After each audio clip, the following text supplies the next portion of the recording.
Assalamualaikum warahmatullahi wabarakatuh. Kami dari kelompok 7 akan menjelaskan tentang profesi konseling di abad 21. Yang pertama, konseling di abad 21. Perubahan kehidupan dunia yang semakin cepat mengakibatkan timbulnya masalah, tantangan, persaingan, dan harapan bagi manusia. Tantangan yang sangat banyak yang terjadi di masyarakat seperti keluarga, masyarakat, sekolah, organisasi, ataupun yang lainnya. Hal ini membuat menjadi perhatian bagi pelayanan konseling bukan hanya pada lingkungan sekolah, tapi pada lingkungan masyarakat. Implikasi konseling pada abad 21 yaitu mampu membangun sumber daya manusia dengan harapan konseling mampu menghadapi gaya hidup yang menantang pada abad 21. Asumsi dasar konseling abad 21 yang pertama, perkembangan dan perilaku manusia terjadi pada lingkungan yang memiliki potensi. Yang kedua, menghormati orang lain dengan cara memperlakukannya dengan hormat. Yang ketiga, perhatian pada sifat multikultural. Yang keempat, perkembangan individu dan masyarakat itu saling terkait secara erat. Assalamualaikum warahmatullahi wabarakatuh. Di sini saya akan melanjutkan dari pembahasan yang telah dibahas oleh teman-teman saya yang di atas. Di sini saya akan menjelaskan tentang budaya berpikir bebas. Bagi generasi tua banyak sekali rambu. Apakah rambu itu diberikan oleh tradisi, agama, adat istiadat, cara hidup yang model secara keseluruhan dapat menghalangi kemerdekaan berpikir. Kenapa kok dikatakan menghalangi kemerdekaan berpikir? Contohnya seperti ini. Apabila kita hanya berpacu pada sebuah tulisan atau sebuah perkataan orang lain dan kita tidak mau berpikir panjang, maka disitulah yang dinamakan dengan menghalangi kemerdekaan berpikir. Berpikirnya tersebut itu terhalangi, seperti itu. Contoh kecilnya seperti ini. Di sekolah oleh guru diberikan peraturan semisal. Peraturan itu hanya diikuti saja, tapi tidak dikaji terlebih dahulu. Kenapa kok diadakan peraturan seperti ini dan kenapa anak-anak itu diberikan peraturan seperti ini? Itu maksudnya agar berpikir bebas di sana. Jadi kita tidak keliru lagi hanya berpacu pada sebuah tulisan dan juga sebuah perkataan. Lebih baiknya itu kita mengkaji lagi terlebih dahulu, baru kita menyadari, oh iya, ini tertulis seperti ini dikarenakan ada yang seperti ini dan lain sebagainya. Itu yang dimaksud dengan berpikir bebas. Dan yang selanjutnya itu budaya keterbukaan emosional dan intelektual.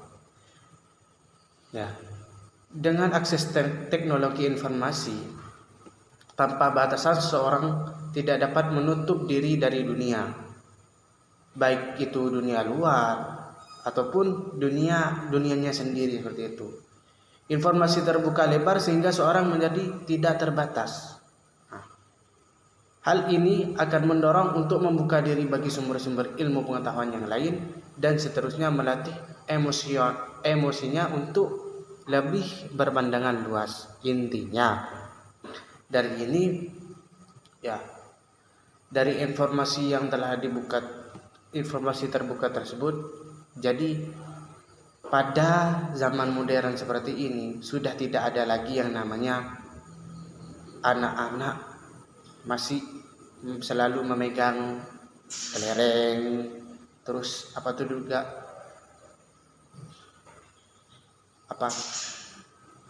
ketapel itu. Sekarang itu sudah ada yang zamannya kayak itu. Sekarang itu di zamannya seperti ini itu semua sudah canggih.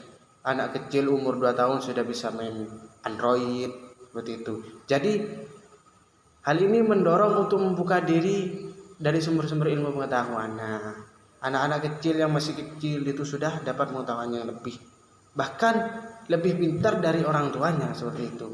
Dikarenakan ya ini karena informasi-informasi yang telah didapatnya dari sejak dini seperti itu.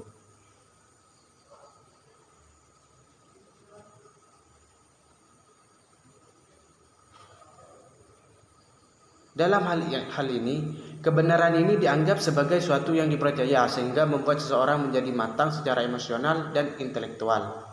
Dalam hal ini, konseling membantu individu membangun kedewasaan dengan cara meningkatkan untuk menganalisis jenis informasi serta dapat mengambil keputusan secara mandiri baik intelektual maupun emosional.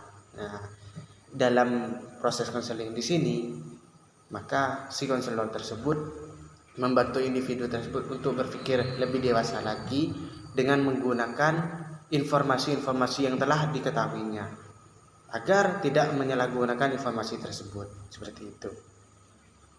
Yang selanjutnya yaitu tentang budaya inklusivisme. Dengan keterbukaan dunia tanpa batas, seseorang tidak dapat untuk beranggapan bahwa dia yang paling pintar. Konseling akan membantu dalam memperoleh pengalaman bahwa apa yang diketahuinya hanya apabila dia bekerja sama dalam berbagai informasi dengan yang lain dan mengembangkan apa yang disebut kerjasama. Nah, intinya contoh kecilnya seperti ini. Apabila kita sudah terjalin dalam satu kelompok, maka dalam kelompok tersebut kita harus juga mencari informasi lain. Setelah kita mendapatkan informasi dari apa yang kita cari, maka kita akan bekerja sama untuk mengkajinya terlebih dahulu agar informasi itu dapat kita pahami apa maksud dan tujuan dari informasi tersebut.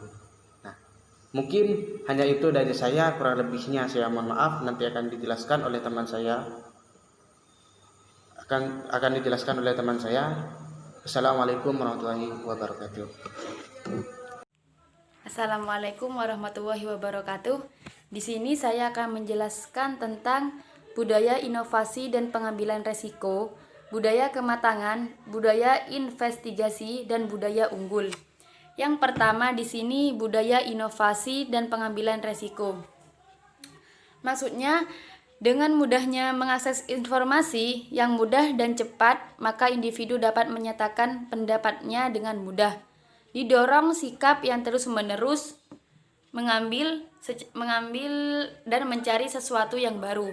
Dalam hal ini, konselor membantu individu untuk mengembangkan budaya inovasi dan pengambilan resiko dengan cara mendorong untuk konseli agar lebih kreatif dan membangkitkan gagasan baru serta berani mengambil resiko dengan hasil inovasinya. Yang kedua, budaya kematangan. Budaya kematangan ini seseorang dapat dilihat dari kemandirian, baik secara intelektual maupun emosional. Selain itu juga ditentukan sejauh mana kontribusi ilmu pengetahuan dan kemampuan kita untuk bertindak.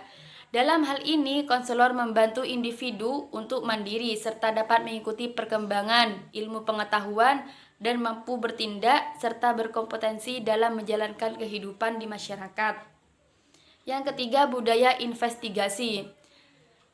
Kebenaran di era informasi ini tidaklah kebenaran yang mutlak. Ilmu pengetahuan terus-menerus secara pembaruan. Dalam hal ini, konseling membantu individu untuk membangun sikap yang investigasi dan mencari hal baru sehingga tidak ketinggalan dan tetap eksis dalam kehidupan bermasyarakat. Yang terakhir, budaya unggul. Menjadi unggul di sini dalam menghadapi kehidupan masyarakat adalah hal penting bagi manusia yang ingin bersaing. Manusia harus mampu meningkatkan potensi jika tidak ingin tertinggal karena persaingan semakin ketat.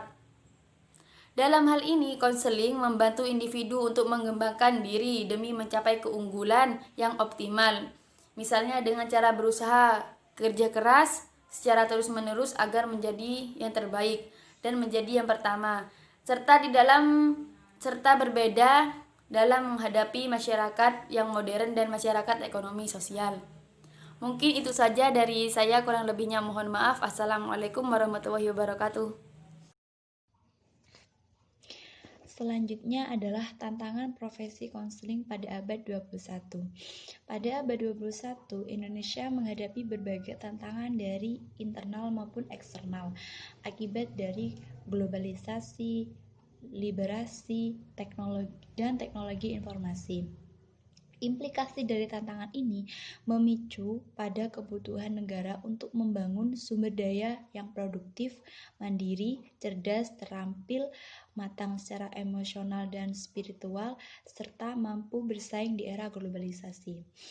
Perubahan dunia yang semakin cepat membuat seorang sadar bahwa ia mempunyai cita-cita, tujuan, dan rasa kebersamaan dalam suatu kelompok.